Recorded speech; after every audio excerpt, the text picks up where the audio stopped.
Let's talk about the Latin Mass in the Roman Catholic Church. They claim that this Mass is the only way to worship God. It is the timeless and eternal Mass. I'm not 100% sure, but they probably claim that it was inspired by the Holy Spirit. They stated that it was organically derived over time. And if you sort of look at the history, one person or group contributed this, one person or group contributed that. And so it was sort of evolving over time. Even in the 1800s, Pope Leo the 13th added a prayer to ward off the devil to the end. And so they absolutely have been changing the Mass over time. So the first question that we could ask is, did the Holy Spirit inspire this Mass? If we start from the way that the Christians in the biblical early church worship God, they were led, filled, guided, inspired, and empowered by the Holy Spirit. And there were manifestations, not just claims of manifestations, but so much manifestation that Paul would say that if an unbeliever came among you, he would fall on his knees and say, surely God is here among you. And so it's not just some grand pie in the sky theory. If it was that the Holy Spirit inspired the Latin Mass, then that means that he wanted to go into hiding, because in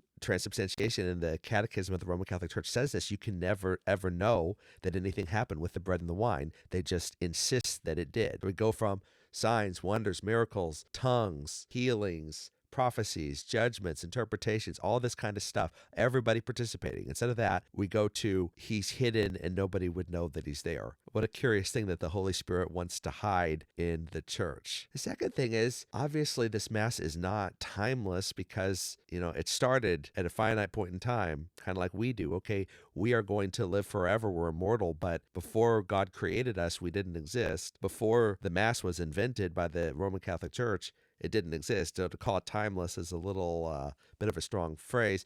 You also have to feel rather sorry for the biblical early church because they did not have this Mass. Jesus wouldn't recognize it. The apostles wouldn't recognize it. It wasn't how they worshiped. The biblical early church, they had signs, wonders, miracles, power. They had great grace. They were all united together in prayer, one mind, I think that it says. But they didn't have this Mass, so really they're kind of a small, empty, pathetic shell. But the Roman Catholics, the traditional Roman Catholics, they have the one true eternal Mass. So I guess you got to really feel sorry for those biblical early Christians. Finally, this Mass, they claim that it saved them historically from various things. This Mass didn't save the church from the Vatican II Church Council. It didn't save all the slow slide of all the bishops. It didn't save them from all the shenanigans and chaos that's going on in the church right now. It didn't save them from the child abuse scandals that the church has had so many of. For all the claims of how great this Mass is, I'm just not seeing it.